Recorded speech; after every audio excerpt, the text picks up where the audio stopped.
que para nós é uma grande honra tê-lo em nosso meio. E se os irmãos estão alegres nesta noite e desejam dar um bem-vindo, quantos comigo podem dizer amém? Amém! Seja muito bem-vindo, doutor, no nosso meio. Nós vamos estar orando porque nós precisamos ouvir palavra. Certo, doutor, não disse que... Olha, nós vamos louvar bastante lá no céu. Lá no céu nós vamos louvar bastante. Nós temos que aproveitar para ouvir a palavra aqui na terra. Então, quero convidar aqui o pastor Osmar. Ore a Deus no nome do Senhor Jesus, e logo após o doutor Lúcio Chefe estará nos ministrando a palavra de Deus.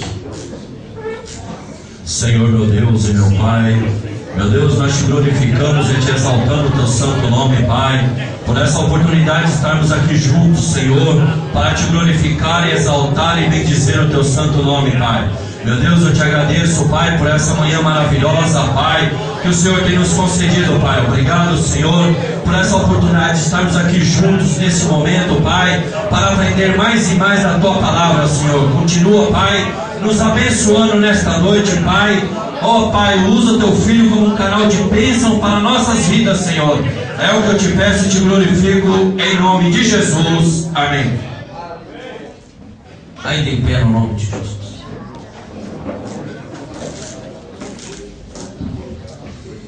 Graça e paz para todos, no nome de nosso amado Senhor Jesus. Amém. Privilégio de estar aqui com os irmãos. A gente gostaria de abrir a palavra de Deus por um texto que os irmãos devem conhecer muito bem. Deuteronômio, capítulo 6. Deuteronômio, capítulo 6.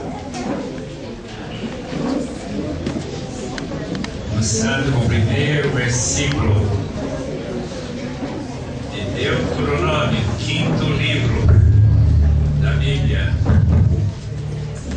capítulo 6.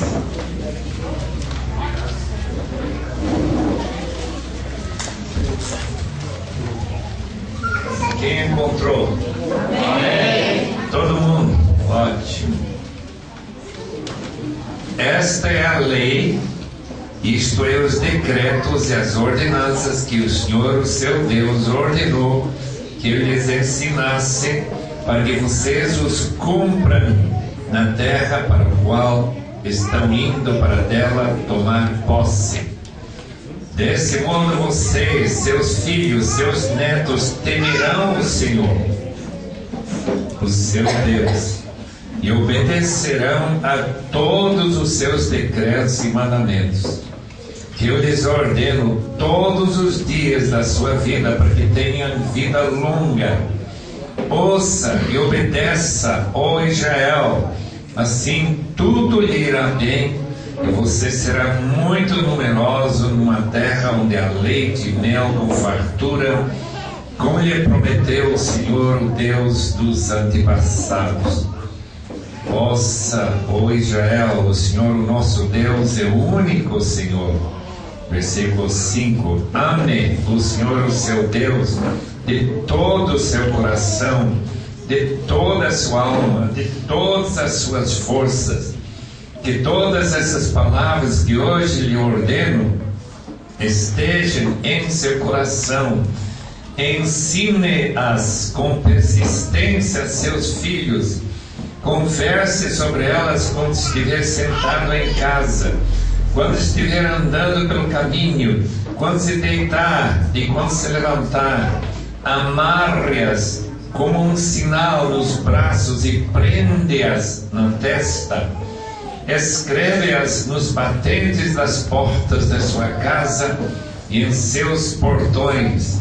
O Senhor, o seu Deus, os conduzirá à terra que jurou aos seus antepassados Abraão, Isaque e Jacó, dar a vocês, terra com grandes e boas cidades que vocês não construíram, com casas cheias de tudo o que há de melhor, e coisas que vocês não produziram, com cisternas que vocês não cavaram, com vinhas e oliveiras que vocês não plantaram.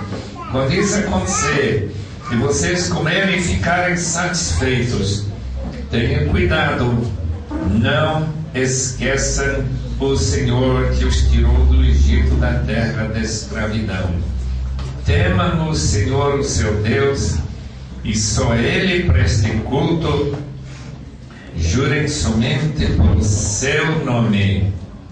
Não sigam outros deuses, os deuses dos povos ao redor, pois o Senhor, o seu Deus, que está no meio de vocês, é zeloso. A ira do Senhor, o seu Deus, se acenderá contra vocês, e Ele os banirá da face da terra.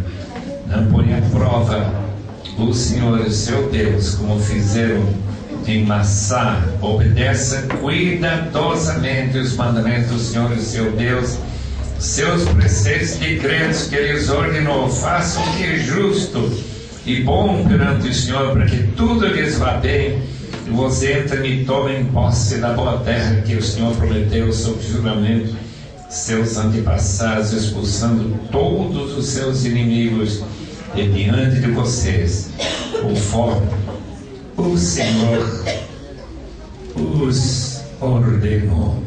Aleluia. Senhor, muito obrigado que Tua palavra nos orienta. Rogamos que nesta noite ninguém saia desse recinto, Senhor, sem ter ouvido a Tua voz. Oh Deus, nós somos tão necessitados. Sem Ti, Senhor, não há nenhuma comunicação de verdade espiritual. Sem Teu Espírito não há iluminação em nossas mentes. Sem Teu poder, Senhor, não há mudanças e transformação de mentes. Portanto, dependendo de Ti, Senhor, chegamos a pedir Tua bênção sobre cada vida, dos mais novos até os mais velhos. Em nome do Senhor Jesus, te rogamos. Amém. Amém. Podem se assentar, irmãos.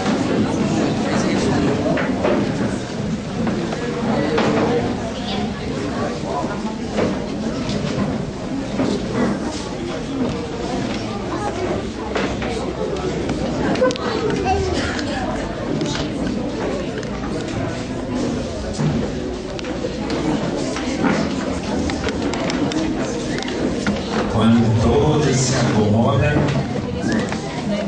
a gente vai começar a nossa palavra.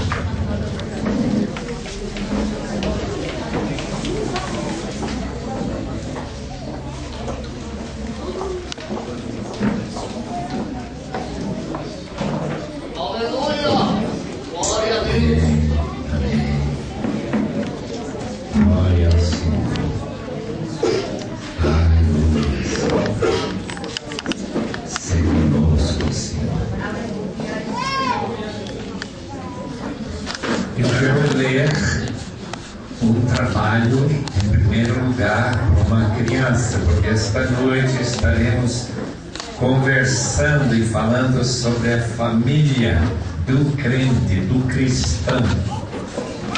Esse rapaz chamado Daniel vivia na Califórnia, num lugar chamado Chula Vista, pertinho da fronteira do México. E ele foi dado uma tarefa para ele preparar para a escola, onde ele ensinava sobre como é Deus. Agora escutem a maneira que Daniel, com 8 anos, quem aqui tem 8 anos? Levanta a mão. Quem tem 8 anos? Não tem ninguém com 8 anos?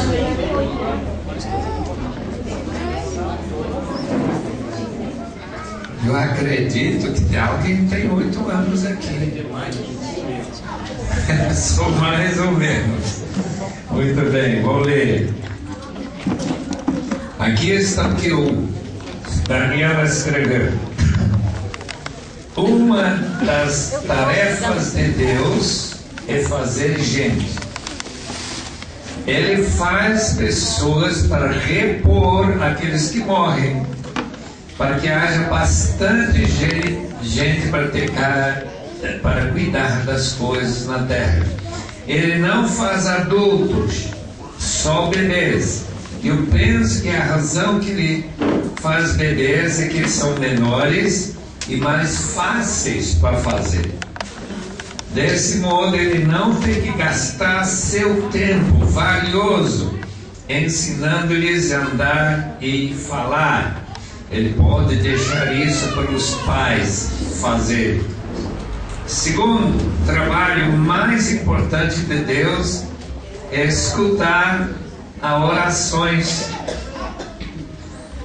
É uma grande quantidade de que acontece porque gente como pregadores ora em tempos além de ir para a cama. Crianças toda hora antes de ir para a cama, mas pastores oram em outras horas. Por isso que tem muita oração. Deus não tem tempo para escutar a rádio nem a TV por causa disso. Ele escuta tudo e deve haver muito barulho nos seus ouvidos. A não ser que ele descobriu uma maneira de desligar esse barulho. O que Daniel está pensando, já que Deus escuta tudo, ele escuta o barulho da televisão. Daí Deus desliga.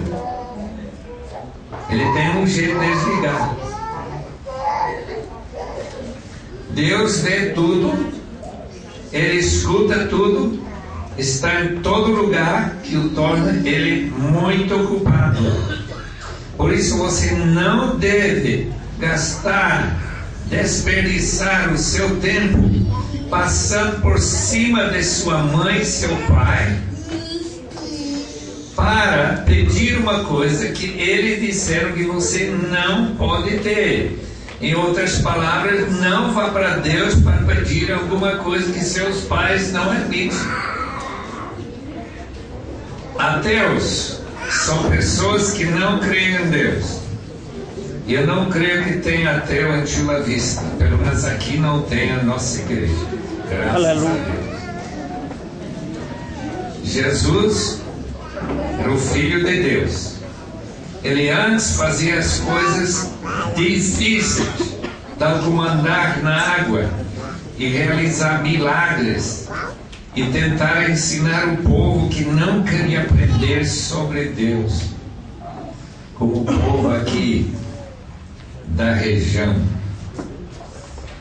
Finalmente, eles se cansaram de ouvir-o pregando e o crucificaram, mas ele era bom, ele era bondoso como seu pai, isto é, Deus Pai. E ele disse para seu pai que eles não sabiam o que estavam fazendo e deveria perdoá-los. E Deus disse: cara, seu pai apreciou tudo o que ele tinha feito, isto é, que Jesus tinha feito, todo esse trabalho duro na terra. Ele disse para ele que não precisava voltar para caminhar aqui na terra, ele poderia ficar no céu. E aí ele ficou.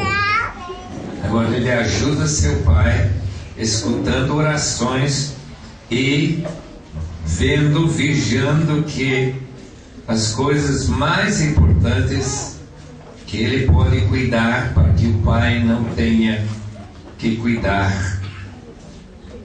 Uma espécie de secretário. Meus irmãos, que ideia estranha. Jesus, secretário de Deus. Para Deus não ter que trabalhar as coisas mais difíceis que a secretária pode fazer, então Jesus cuida disso. Não é engraçado? Meus irmãos, nunca ouvi uma criança falar isso, mas aí é o rapaz Daniel que falou isso. Você sempre deve ir para a igreja no domingo, porque isso torna Deus feliz. Se alguém que você deve fazer feliz é Deus. Não omite ir para a igreja para fazer uma coisa que você acha mais interessante, mais divertido, como ir para a praia. Isso está errado. Além disso, o sol nem começa a brilhar na praia até meio-dia. Então tem que ir para a igreja. Se você não crê em Deus, além de ser ateu, você vai ficar muito solitário, porque seus pais não podem lhe acompanhar indo para um acampamento, mas Deus pode. É bom saber que Ele está em volta quando você está com medo. Rapazes, quando você está com medo, Deus está com você, disse Danielzinho. É muito bom se Ele está em volta de você quando você está com medo, lá na escuridão, quando você não sabe nadar, e eles rapazes mais grandes empurram você para a água funda. Mas você não deve pensar dentro das coisas que Deus pode fazer por você. Eu acredito que Deus me colocou aqui e pode me levar a qualquer hora que Ele quiser. Aleluia. Meus irmãos, uma criança de 8 anos escreveu tudo isso. Agora, note uma coisa. Ele tem várias lacunas na cabeça, buracos, em que ele não entendeu bem a palavra de Deus. Ele não entendeu, pelo menos não faz nenhuma referência a por que Jesus morreu na cruz. Ele dá a impressão que esse povo estava escutando Jesus pregando para eles. Eles não gostaram, cansaram e o crucificaram. Isso não foi a razão que eles crucificaram Jesus. A razão que Jesus morreu na cruz para pagar nossos pecados. Ele não menciona isso. Que essa é a principal razão que Cristo veio para o mundo. Ele não veio para andar na água. Ele não veio para fazer as coisas duras, como ele disse aqui. Sua cabeça ainda precisa ajustes. E uma das razões que esses jovens, adolescentes e crianças de 9 anos, 8, 7 anos, não tem ninguém de 8, 7 anos, 6 anos, tem que aprender na escola como é Deus. Aleluia. Agora ele acertou algumas coisas, diz que Deus está em todo lugar, é verdade. Você ora para Deus lá no centro de São Paulo, pode orar lá em Fortaleza, pode chegar até em Orlando, Flórida e orar, e Deus está lá para lhe ouvir. Ele está ligado em todo lugar. Mas Deus nunca é errado, é ocupado para ouvir sua oração. Ele disse que ele estava tão ocupado que não tinha tempo. Deus tem todo o tempo para escutar suas orações. Coitado do Danielzinho, não entende muito sobre Deus ainda. Eu creio que quando ele crescer um pouquinho mais, quando ele chega na idade que alguns aqui têm 12, 13, 15 anos, ele vai poder escrever muito mais sobre Deus. Agora vamos olhar para a Bíblia. Todo mundo trouxe sua Bíblia, né? Capítulo 6 de Deuteronômio. É boa, hein?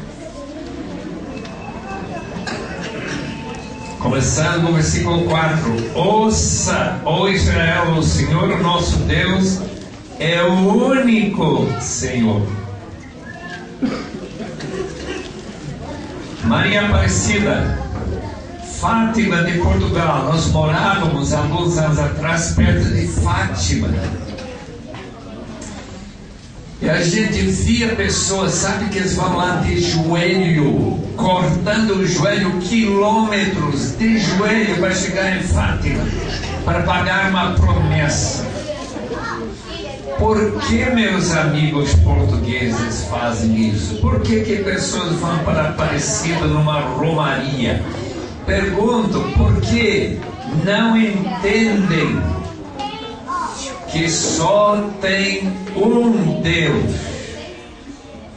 o nosso Senhor, Deus triuno, Pai, Filho, Espírito Santo, um só Deus em três pessoas.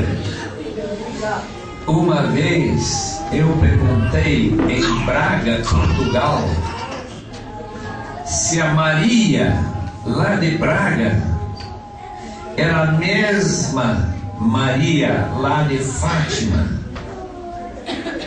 Sabe que aquele pobre homem não podia responder? Olha aí. Ele não sabia que tinha várias Marias, uma aqui em Aparecida, outro lá em Lourdes, na França, ele tem outro lá em Iugoslávia, tem Marias por todo lado, mas ele não sabia se era toda a mesma Maria. Essa é a pergunta. Por que ele tinha problema? Porque ele está tentando unir Maria a Deus, e Deus está em todo lugar, Maria não. Olha o mistério aí, ó. Maria morreu como qualquer outra mulher, está esperando a ressurreição, não foi o assunto ao céu. A Bíblia nunca ensina que Maria foi elevada como Jesus à destra do Pai. Portanto, queridos irmãos, há muita confusão sobre somente tem um Deus. Eu fui para a Índia. Que país engraçado. Tem 30 milhões de deuses. Misericórdia. Tenta imaginar, mais deuses que tem gente em todo o estado de São Paulo, quase. Vemos toda a cidade. Deus e toda a natureza, que eles se dobram, cantam nele. Não, nós adoramos, ensinamos aos nossos filhos, só tem um Deus. Aleluia. Pai de nosso Senhor Jesus Cristo, que Ele amou ao mundo tanto que Ele enviou a seu Filho para morrer em nosso lugar. Agora, versículo 4 diz: ame o Senhor, o seu Deus, de todo o seu coração.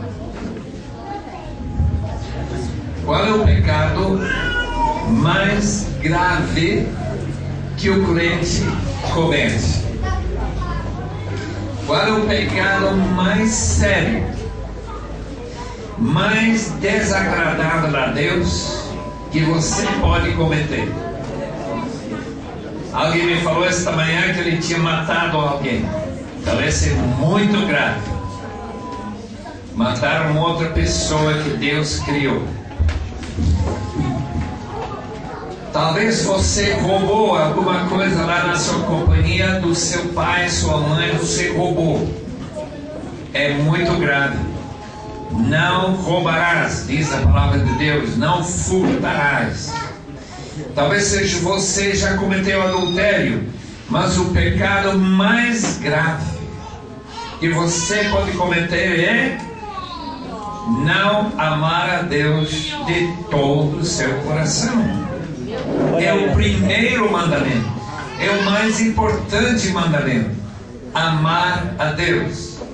Agora, a dificuldade que todos nós temos é amar alguém que nós não vemos.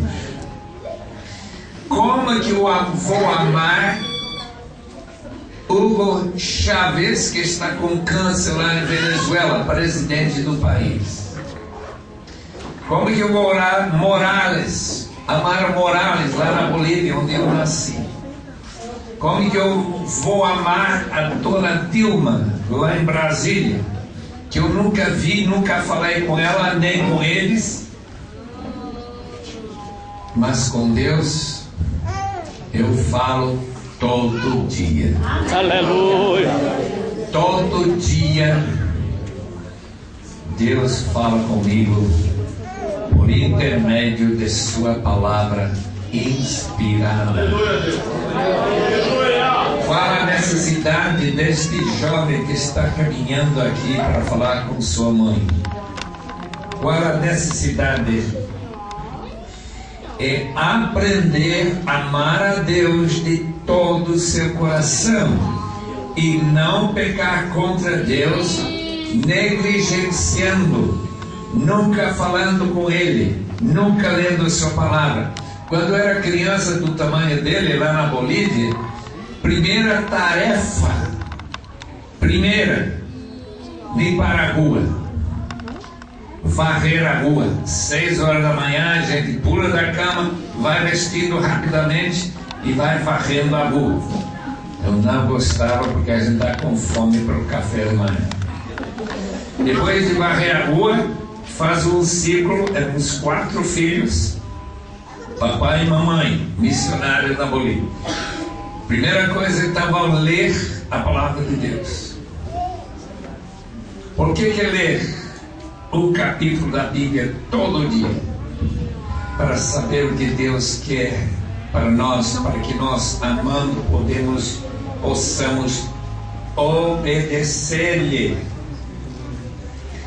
Obediência, sinal de amor. Se você não obedece a seus pais, você não ama os seus pais. Claro, é óbvio. Muito bem, papai leu um capítulo da Bíblia e depois ele falava alguma coisa sobre o capítulo. Depois ele orava, mamãe orava, meu irmão mais velho chamado Urso, por causa de Urso Santeiro, missionário na China, ele orava, depois Helena orava, depois eu orava e depois irmãzinha Feliz orava. Meus irmãos, todo dia não faltava nunca oração, leitura da palavra de Deus, se tornou um hábito. Todo mundo aqui entende o que é hábito? Costume. Eu creio que todo mundo aqui tem hábito de tomar café de manhã. Tem hábito? Não é como uma pessoa que não toma café, não. Ele se levanta, vai para o trabalho, não toma nada, só come almoço. Não, eu tenho hábito de tomar café de manhã. Você deve ter esse hábito. Pãozinho, café, talvez café com leite, gostoso.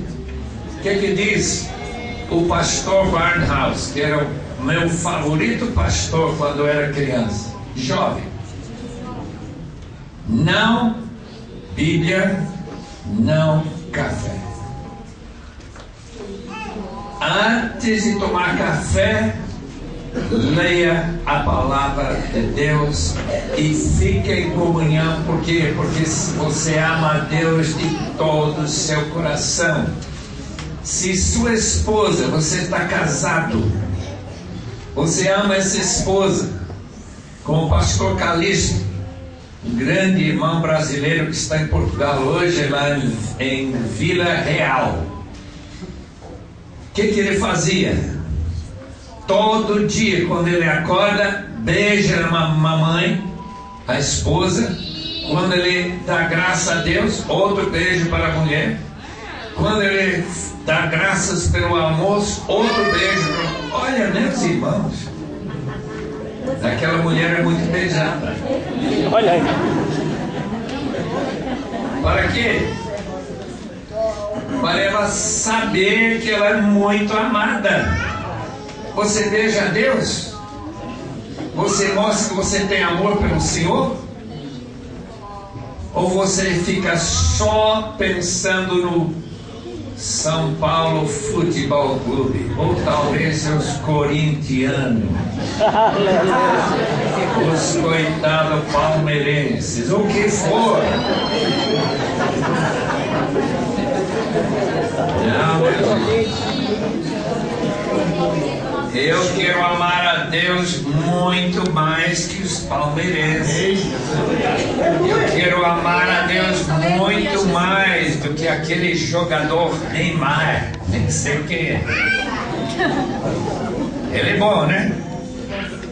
Eu já apertei a mão de Jorginho quando ele fazia parte da seleção, porque ele morava na Alemanha. Começou uma igreja na sua casa lá. Para quê? Para ensinar os brasileiros de Munique, na Alemanha, a amar a Deus de todo o coração. Ame o Senhor. Para que existe esta igreja? Para amar ao Senhor de todo o coração. Qual é o pior pecado que você comete? Falta de amar a Deus. Segundo pior falta, deixar de amar a sua esposa ou marido. Ou obedecer aos seus pais, porque a Bíblia ensina: obedeça a seus pais no Senhor. Isto é exigência. Agora, número 2. Ame o Senhor teu Deus de todo o coração, de toda a tua alma e de todas as suas forças. Como se ama a Deus? Com sua alma.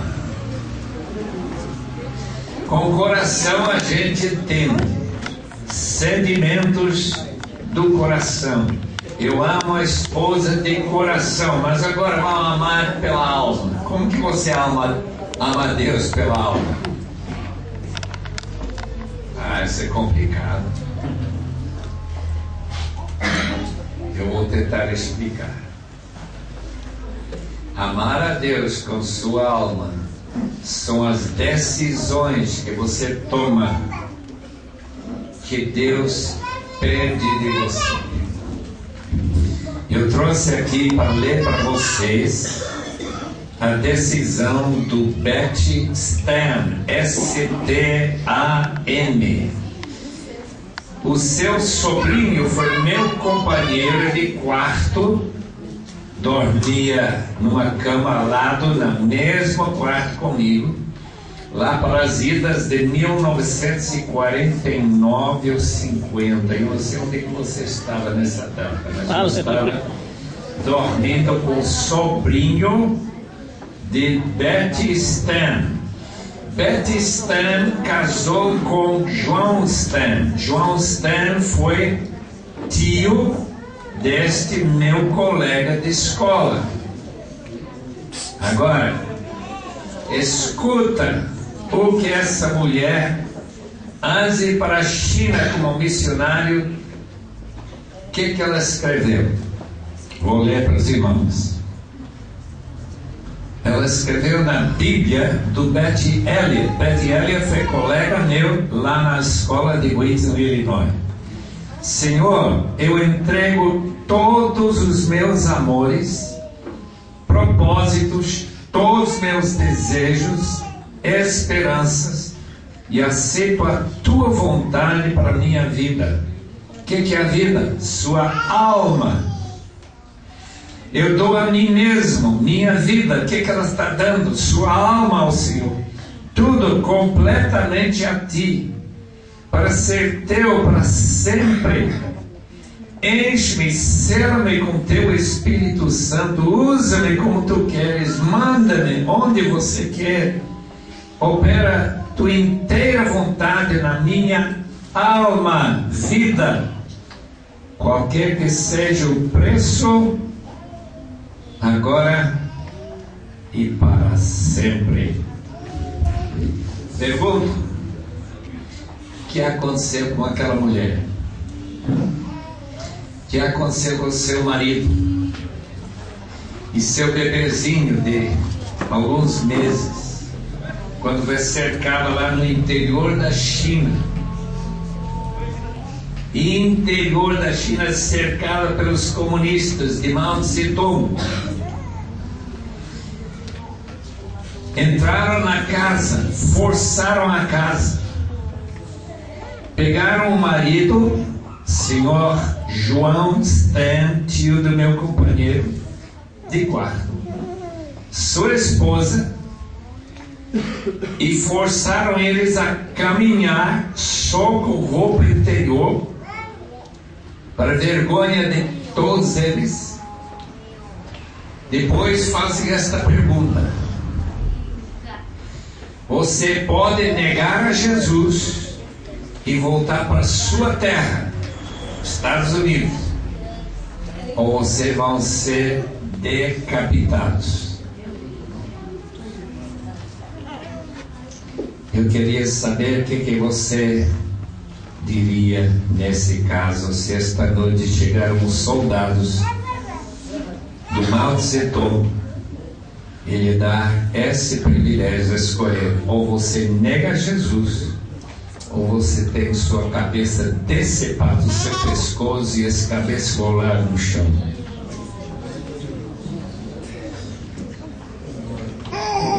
Eles foram forçados a caminhar para uma outra pequena cidade. Todo mundo olhava para eles com aquele olhar chinês. Chega na outra cidade, eles dizem: nós não podemos negar a Jesus. E essa mesma mulher que escreveu essas palavras sobre sua alma viu seu marido ser decepado cabeça, rolar no chão, nunca mais ver ele beijando nem nada. Lembra que ela tem um bebezinho, depois ela cai em cima do corpo do marido, a espada corta o pescoço dela também. O que ela diz? Senhor, me manda onde tu queres, faz comigo tudo o que queres, tua vontade é a minha vontade, porque eu te amo com toda a minha alma. Ei, isso é forte, hein? Meu Deus. Eu queria saber quantos aqui amam a Deus com toda a sua alma. Glória a Jesus, é pouco. Não acredito. Não acredito. O Brasil tem 30 milhões de crentes. Quantos missionários que amam a Deus com suas almas estão prontos a sair do país para pregar num país como Uganda, como um país como Moçambique, ou talvez Madagascar, onde tem menos crentes, muito menos do que tem aqui? Quem está aqui disposto a chegar a pregar a palavra de Deus na China comunista, ou chegar lá na Mongólia, ou chegar lá no interior da Índia para falar de Cristo? Esta é a pergunta da alma. Amar a Deus com sua vida. Número 3. Amarás o Senhor teu Deus com todas as tuas forças. Que coisa! Minhas forças todas para o Senhor. Aqueles que vão para o trabalho amanhã, eu creio que muitos aqui vão trabalhar amanhã. Eles trabalham para quê? Para ganhar um salário na sua conta no banco ou em dinheiro. Agora, esse dinheiro pertence a quem? Esse dinheiro que eu ganho com toda a minha força, porque eu amo a Deus agora com todas as minhas forças. Esse dinheiro que eu gastei, por exemplo, eu trabalhar na casa, faxineira, uma pessoa que trabalha numa fábrica, torneiro, aquele que trabalha viajando, vendendo produtos lá na feira. De quem é esse dinheiro que você ganha? Ah, esse não é o dinheiro. Não é assim? Depende.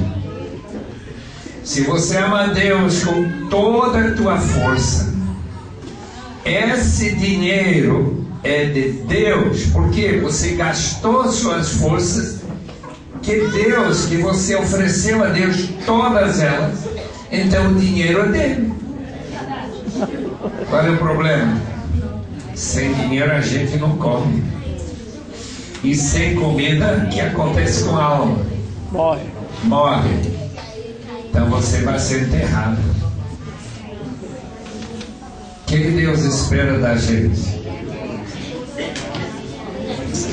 O que Deus espera de nós, se vamos amar a Deus com toda a nossa força? É simples, irmão. Gastar o mínimo. Para quê? Para que o dinheiro sobrando possa servir a Deus, sustentando missionários, sustentando a obra de Deus, comprando um terreno para esta igreja, levantando um templo para a glória de Deus, ajudando o irmão a chegar lá em Moçambique, pagando a passagem dele. Por quê? Porque esse dinheiro é do Senhor todo, não é o dízimo não. Todo se ama a Deus com toda a minha força. Sabe o que significa dar 10% para Deus? Eu estou amando a Deus 10%. 90% é para mim. Eu gostei muito do rapaz que ficava ao meu lado quando eu comecei a estudar lá na América.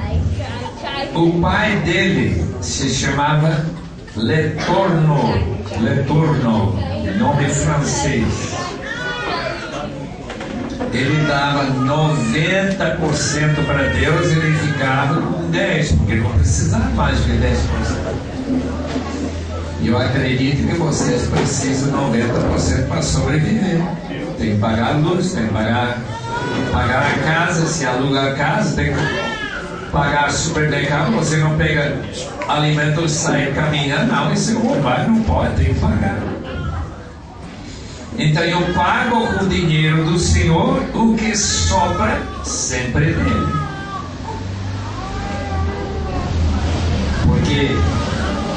Porque você ama a Deus de todo o coração. Uma das coisas que eu aprendi com meus pais, eu aprendi, meus amigos, com meus pais, amar a Deus com todo o coração, amar a Deus com toda a alma, amar a Deus com todas as forças, significa para a criança obedecer aos pais, limpar a rua, lavar a louça. Eu comecei a lavar a louça com 4 anos. Uma bênção, queridos. Não é só trabalho de mulher, não. E tarefa da escola também. Por quê?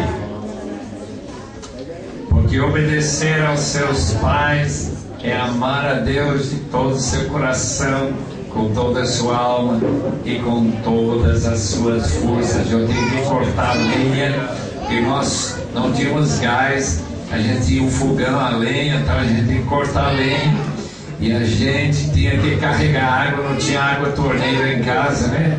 Tinha que andar meio quilômetro para buscar, carregava latas de água para pôr no tanque lá da casa.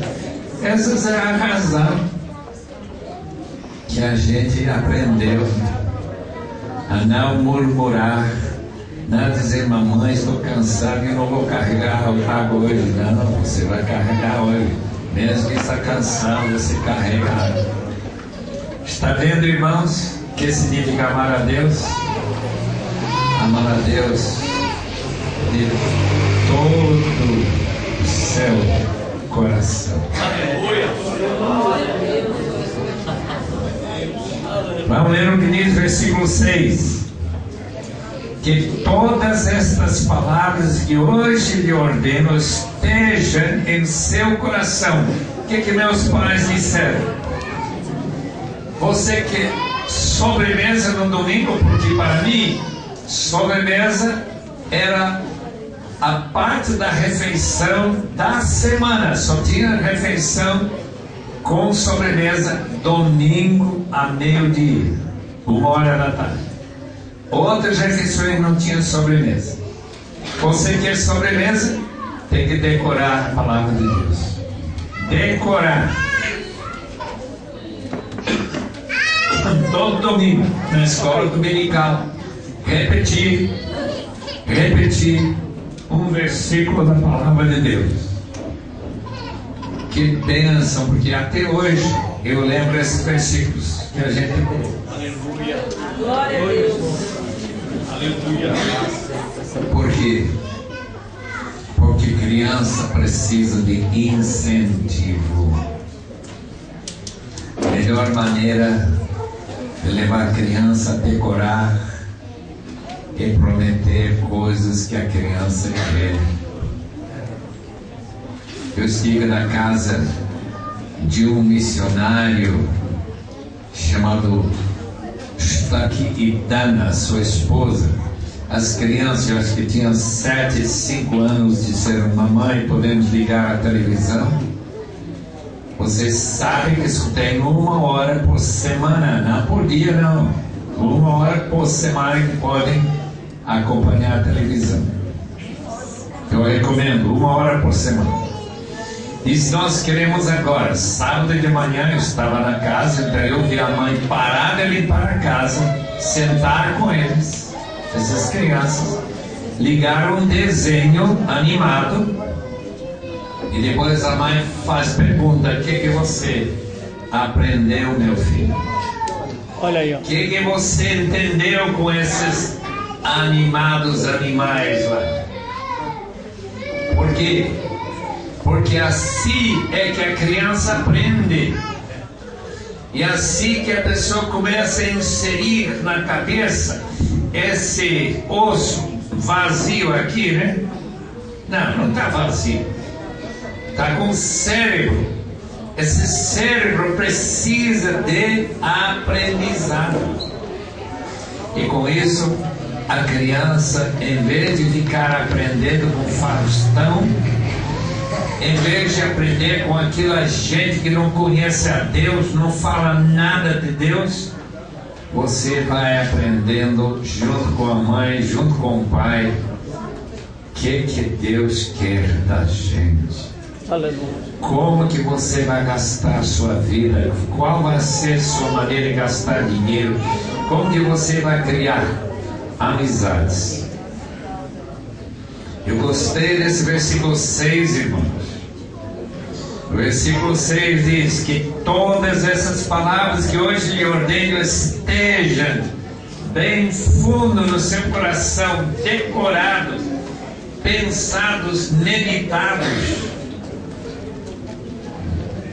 Porque senão seu filho pode trazer muita desgraça para a sua vida, muitas lágrimas. Eu estive em Sumaré, perto de Campinas, veio um casal falar comigo, a minha esposa Patrícia, diz: olha, nosso filho é traficante de droga,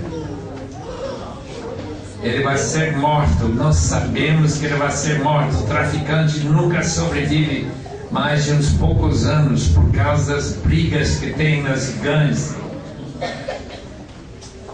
Meus irmãos, como as lágrimas corriam nos seus olhos. Por quê? Porque essa criança não foi ensinada no seu coração os valores da Igreja de Jesus Cristo, da Bíblia. Ele não conheceu o hábito de meditar na palavra de noite, como diz o primeiro salmo, mas cai no conselho dos ímpios, vai acompanhando as ideias dos falsos amigos, porque nenhum amigo vai levar a pessoa a ser morta se ele for amigo de verdade. O meu primo, eu acho que removido 5 vezes. Em outras palavras, eu sou 9ª geração do primeiro chefe que cruzou o Atlântico para Nova Inglaterra, lá na América. 9ª geração. Daniel Shedd, primeiro Daniel a cruzar, fugindo da perseguição para adorar a Deus segundo o seu coração. Em 1638 a 40, mais ou menos 350 anos atrás, 360 anos atrás. Ele teve um filho que era patriarca da família do senhor Charlie, e outro filho que foi antecessor meu, 9 gerações atrás. Muito bem. Aquele irmão Charlie ficou famoso na América porque ele escrevia livros. Que livros? Livros para orientar pais como criar crianças. Ele teve 6, ele aprendeu muito criando essas 6 crianças. Um dos seus livros, que foi um best-seller, claro, todos os livros parecem que foram best-sellers, porque ele ganhou muito dinheiro com aqueles livros, o Charlie Shedd. Escreveu um livro chamado Promessas para Felipe, eu acho que era para Felipe. Eu sei que tem Felipe aqui esta noite. Promessa para Felipe. Quando o Felipe está nascendo, ele coloca no papel: eu prometo, meu filho, eu prometo que quando você chega a ter 15 anos, eu não vou mais implicar com você, não vou mais xingar você, forçar você a fazer sua tarefa da escola. Eu não vou mais. Porque se você não aprendeu a ter 15 anos a fazer sozinho, responsabilidade sua, fazer tarefa da escola, eu falhei completamente.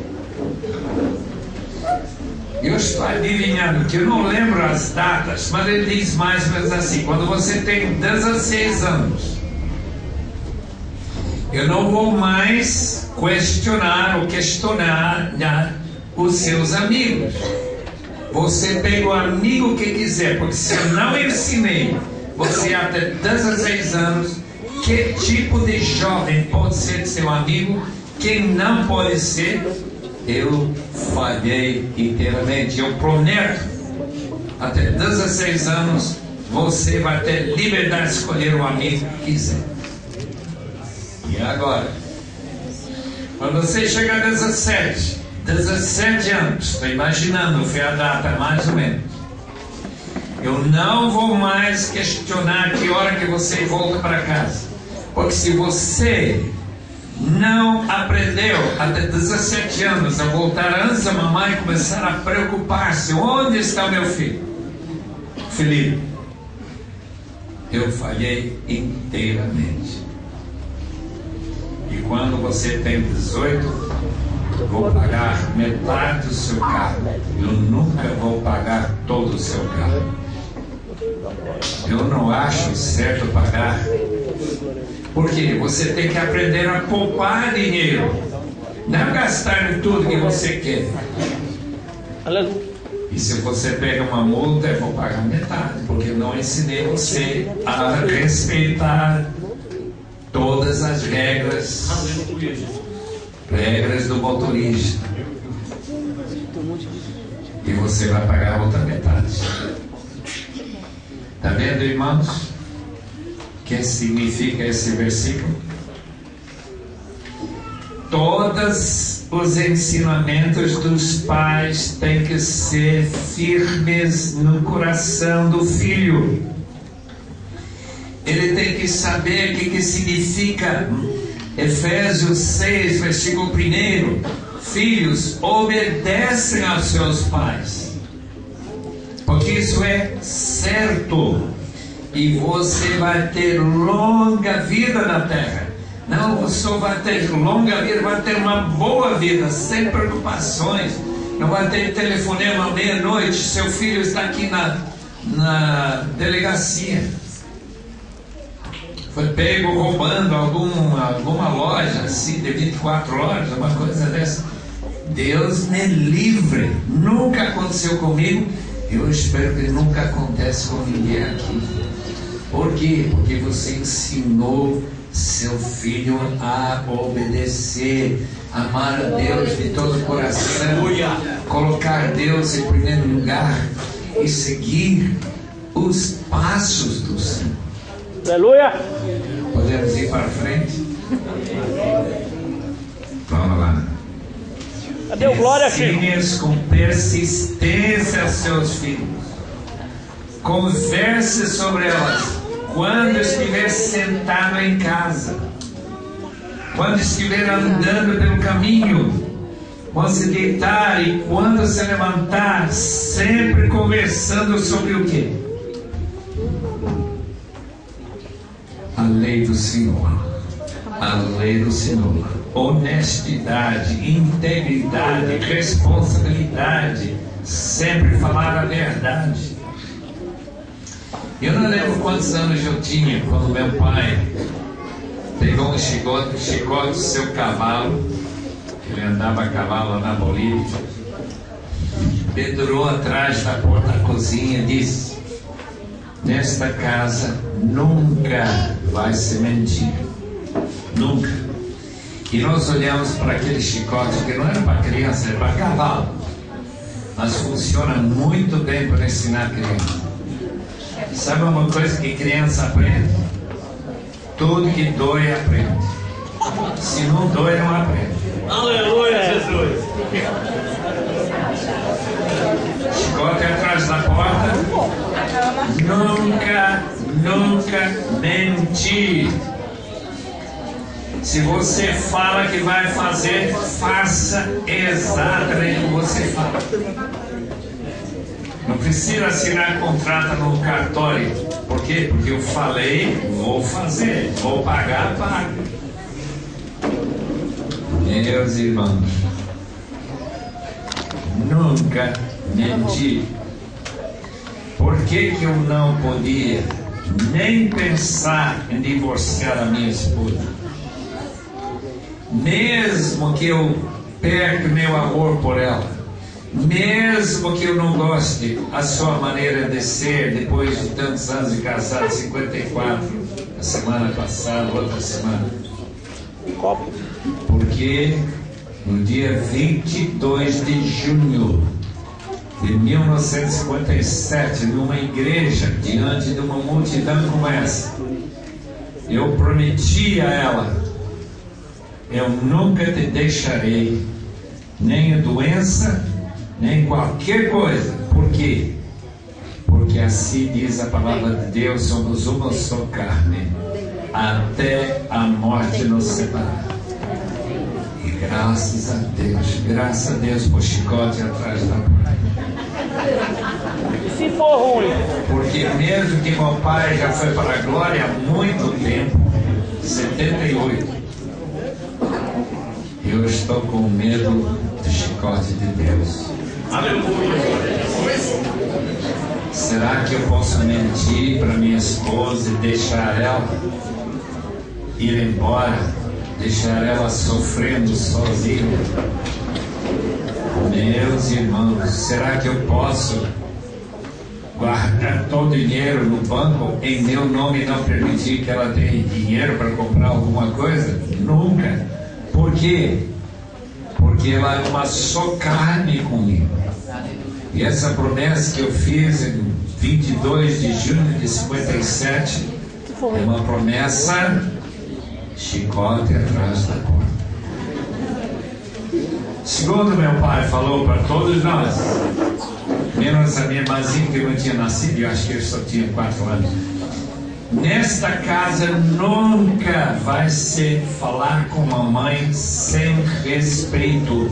Eu fico atônito como certas crianças falam com seus pais. Escuta aí, criança. Meus irmãos, chicote atrás da porta. Cria um respeito muito grande. Você oreia. Respeito. Cavalo respeita, chicote. Criança ainda mais. Eita Deus!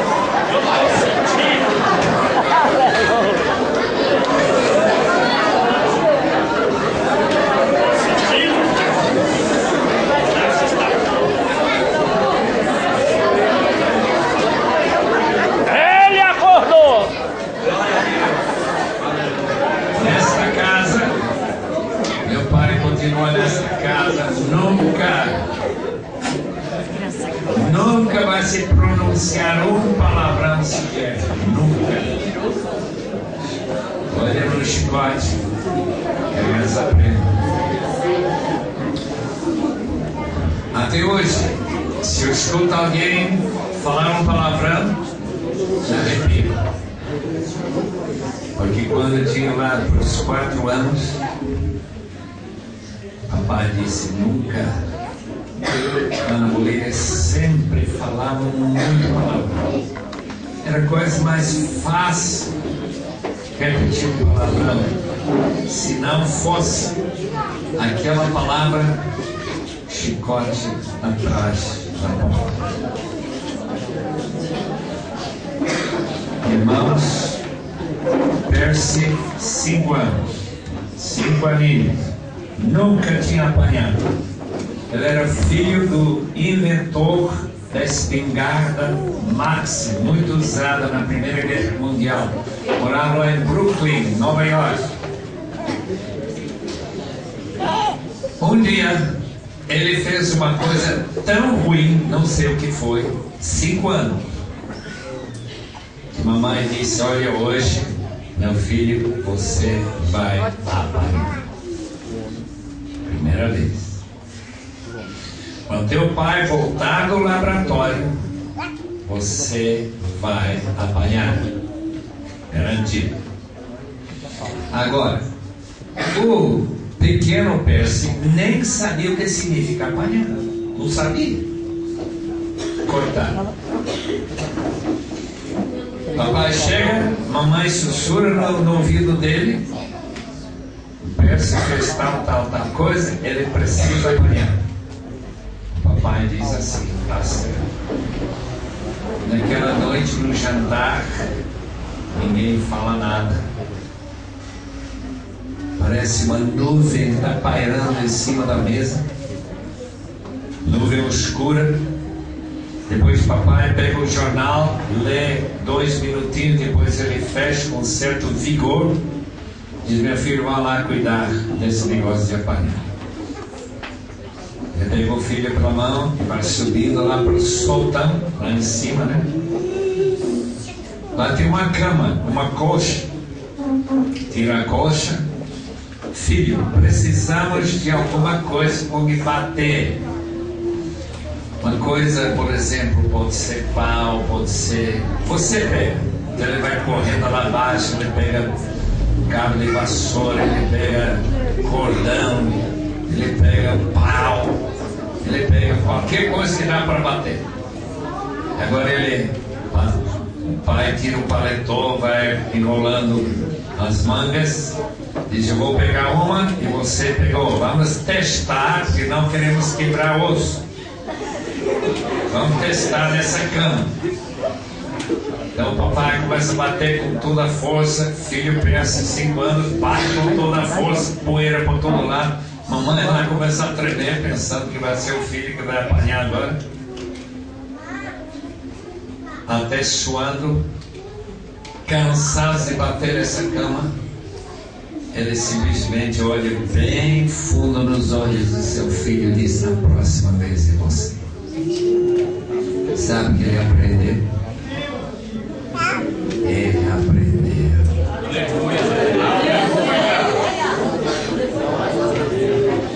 Guarde o filho aqui que nunca apanhou. Precisa ir para casa do senhor Maxim. A próxima vez é você, meu amigo. Filhos, obedecem a seus pais. Porque senão sua vida vai ser atribulada. Você não vai aprender as 4 lições da vida mais importantes. Primeira, responsabilidade. Nunca mentir. O que é responsabilidade? Promessas sempre guardadas. Você já prometeu chegar na igreja na hora marcada, 6 horinhas? Eu estive olhando para essa igreja. Não, senhor, ninguém vai para a igreja hoje. 6h15, 6h20. Agora veja, a igreja está cheia. Uma sugestão para o pastor Haroldo: muda o horário para 6h20, para que o povo chegue na hora. Por quê? Porque faz parte da responsabilidade. Lá no aeroporto, eu tenho que ir para Fortaleza esta semana. Eu chego lá e fecha as portas do avião às 6 horas da tarde. Não sei qual é o horário, vamos ver. Eu chego lá às 6h15. E já estou indo para Fortaleza. Sabe que eles vão dar um sorriso tão gostoso nisso. Você não sabia que o avião já saiu? O que a gente aprende? Chegar antes da hora, não depois da hora. Imagina se você vai ser arrebatado para o céu, toda a igreja, mas só quem está na igreja. Não vai ser assim não, mas estou apenas imaginando. Vai ser às 6 horas da tarde, próximo domingo. Todo mundo vai para o céu, encontrar com Jesus nos ares. De repente todo mundo chega às 6h20, todo mundo já foi embora. A igreja estava aqui, meia dúzia. Primeira coisa, ensina os filhos responsabilidade. Segunda coisa, ensina os filhos a abraçar a verdade. Uau! Tão complicado. Nunca mentir. Sim e sim, diz o Senhor Jesus. Não é não. Nunca jure, porque sua palavra é igual a juramento, igual a assinatura no cartório. Número 3, adiar o galardão, a recompensa. Adiar. Ensina seu filho a esperar os outros primeiro. Olha, criança é muito egoísta. Eu era, todo mundo era. O que os pais têm que ensinar? Você vem terceiro, quarto, quinto lugar.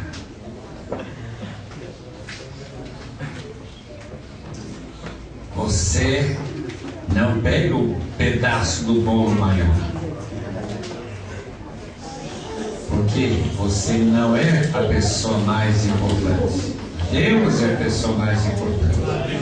E por amor a Deus, você permite que os outros sejam primeiro. Você vai para um jogo de futebol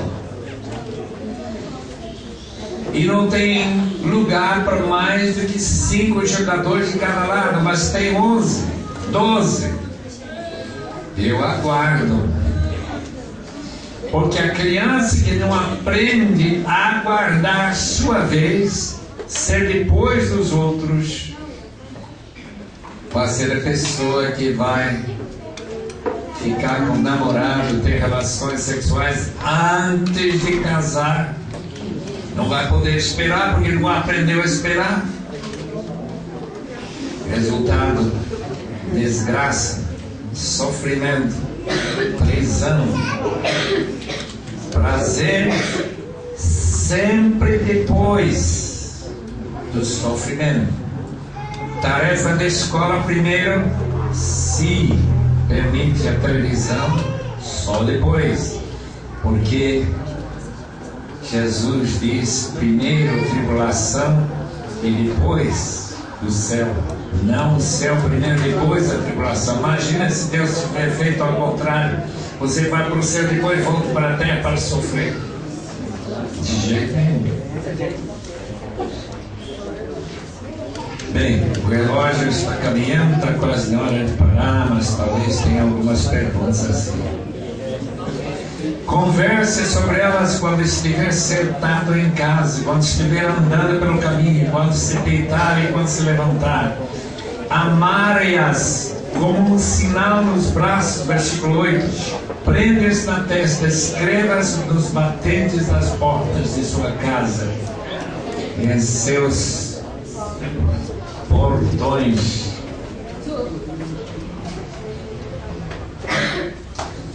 Imagina quanta criança paulista. Tem milhões de crianças nesta cidade que nunca aprenderam, nunca tiveram pais que ensinaram-lhes a palavra de Deus, as regras de Cristo, o discipulado da fé, o seguir a Cristo com todo o seu coração. Eu espero que todos os filhos desta igreja sejam cuidadosamente ensinados a amar a Deus, seguir os seus preceitos, obedecer aos seus pais, amar com sua alma a Deus, pronto para ir para qualquer lugar do mundo para servir, como missionário, como pregador, evangelista, para servir ao nosso amado Senhor e Salvador. Um dia, depois de ouvir uma palavra como essa, uma mulher disse: meu filho desobediente, nunca apanhou, nunca aprendeu, o que eu faço? Quantos anos ele tem? Eu acho que tem uns 8 anos, 6 anos. Você já perdeu muito tempo. Volte rapidinho. Fale para ele: estamos começando uma nova maneira de tratar. Daqui para frente, chicote na porta. Eu não quero que você vá para o inferno. Não quero que você tenha amigos que vão lhe desviar da fé. E não quero que você venha falar mal de Cristo só porque seus amigos falam mal de Cristo, usando seu nome em vão. E não quero que você se desvie do Evangelho. Eu quero que você seja uma pessoa que ama a Deus de todo o seu coração. Mais uma coisinha antes de nós ouvirmos suas perguntas e nós encerrarmos. A doutora Lois Dodds é uma professora, se não me engano, da escola Azusa Pacific, na Califórnia. Ela fez seu doutorado de um jeito muito interessante. Doutorado em psicologia. A tese dela para PhD, doutorado, na Universidade de Califórnia, uma das mais altas exigentes escolas da América. Ela prepara uma tese que desenvolve o seguinte tema: poder do Espírito Santo para transformar personalidades. Principal interesse dos psicólogos é transformar vidas. Pessoas ruins, pessoas desonestas, pessoas que não são íntegros, pessoas que não cumprem sua palavra, pessoas que não esperam para os outros, pessoas que usam drogas. Queremos mudar isso. Muito bem. Ela fez o seu trabalho com 12 pessoas que ela escolheu ao dedo e mostrou como Deus pode mudar personalidades. Que interessante tese. Eu só peguei um sinopse. Primeiro, ela pega pessoas que não têm mínima chance de se ajustar dentro da vida. Pessoas que não tiveram pais que amam a Cristo, não tiveram nenhum contato com este livro. Eram pessoas, como tantas pessoas em São Paulo, que não têm chance. Abusados, maltratados, como lixo. Por exemplo, Grace. Primeira memória dela: seu pai estuprando ela com um revólver apontado para a cabeça. E sua mãe bêbado, estiraram lá no chão da cozinha. Meus irmãos, que chance tem Grace de ser uma mulher de Deus como ela de fato é?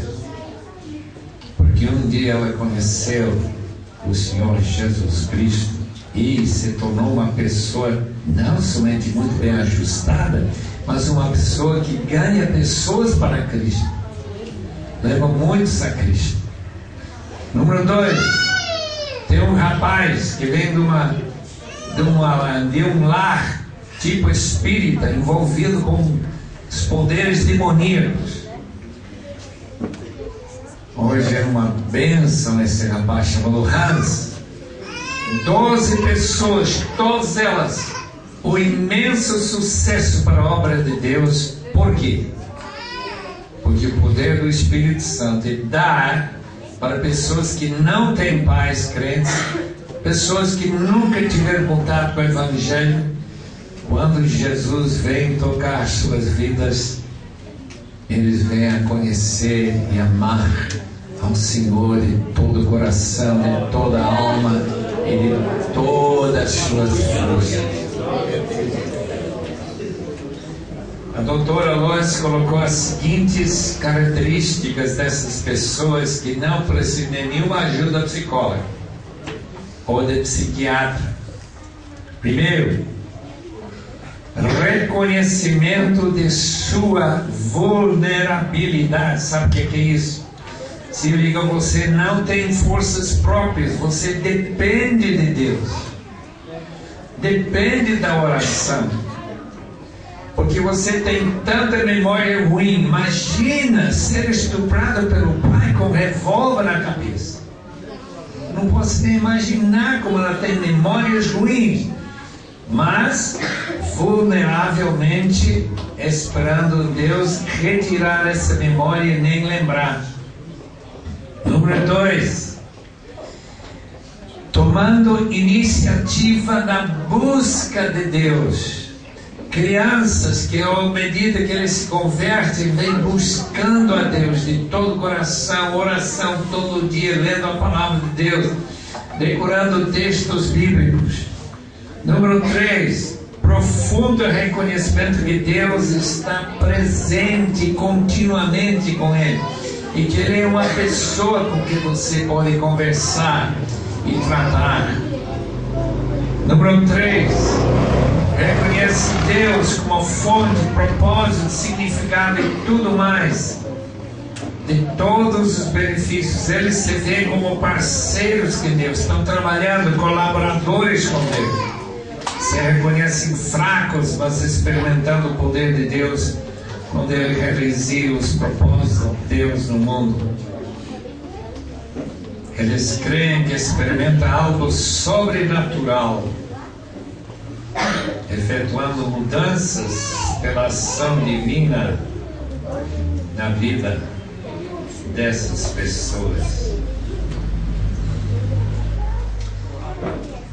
Eu fui muito privilegiado, todos nós 4 filhos fomos privilegiados de ter um pai como meu pai, uma mãe como minha mãe. Talvez você não teve.